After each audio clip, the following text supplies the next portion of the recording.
होय हो. नमस्कार, माझं नाव हिमांग कुलकर्णी. माझा गट क्रमांक 2 आहे. माझे दर्शकांचं नाव अनिरुद्ध किरकिरे आहे. माझ्या नाटकाचं नाव लहान का मोठा. होय हो बाबा, आवडतो हो सगळं. उगाच गडबड करू नका. बरं, मी करतो अंथरुणाच्या घड्या आणि बेडशीट देखील घालतो बेडवर. हो हो, मला माहित आहे. आता मी मोठा झालोय. काय म्हणता, इकडून सरळ करू? बर. होय हो, तू म्हणतोय. अहो, तुम्हाला गडबड आहे म्हणताना आवरायची. मी कशी बेडशीट घालतोय ते बघत काय बसले तुम्ही? नाहीतर घाला बघू तुम्हीच. आमचे बाबा ना असेच आहे अगदी. मला सांगतात की मला वेळ नाही म्हणून तू आईला कामात मदत कर. मी काम करायला लागलो की मी कसं काम करतोय ते बघण्यात वेळ घालत बसतात. काय करायचं सांगा? ए आई, थांब जरा.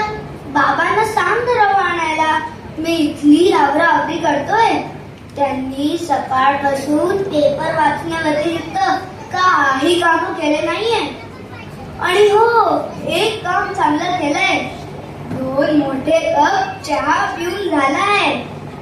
हो गा बाई, मला माहित आहे. उलट बोलायचं नाही. मी काही आता लहान नाही.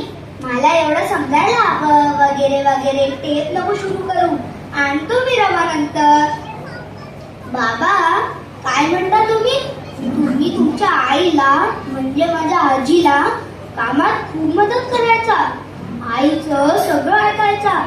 पण परवाच आजी म्हणत होती तुम्ही लहान असताना आईची काही मदत केली नाही म्हणून. मग तुम्ही सांगता ते खरं की आजी सांगते ते खरं? काय म्हणता, मोठ्या माणसांसमोर मी चुरू चुरू बोलतोय. लहान आहेस मी अजून. अहो, एकदा काय ते फायनल सांगा. मी लहान आहे का मोठा?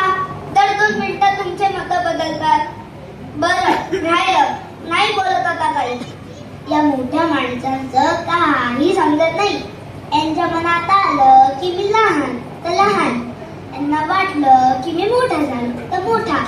मलाच कन्फ्युजन व्हायला झालंय. मी लहान आहे का मोठा?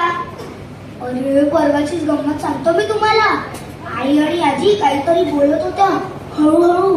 म्हणून मी जरा ऐकायला गेलो. तर आजी म्हणते कशी, बाळा तू कशाला आला इथे? चल निघितून ना. म्हणून मी छकुलीशी खेळायला गेलो. खेळता खेळता तिचं आणि माझं वाजलं जोरात. म्हणून तिला एक रट्टा. आई आणि आजी दोघी पळत आल्या. छकुलीने भोकाळ बसून ठेवला होता नेहमीसारखा. आईने बिना काही समजून माझ्या पाठीत एक गुद्दा घातला. पण म्हणते कशी, ए घोड्या, लहान आहेस का तू? त्याच्याशी भांडतोय. आहे की ती गंमत? मला तर वाटतं की हे मोठे माणसंच लहान आहे, अजाण आहे. जे आपण बोलतो तेच त्यांना कळत नाही. हे देवा, या मोठ्या माणसांना लहान समजून माफ कर. मी जातो आपल्या शाळेत. बाय. धन्यवाद.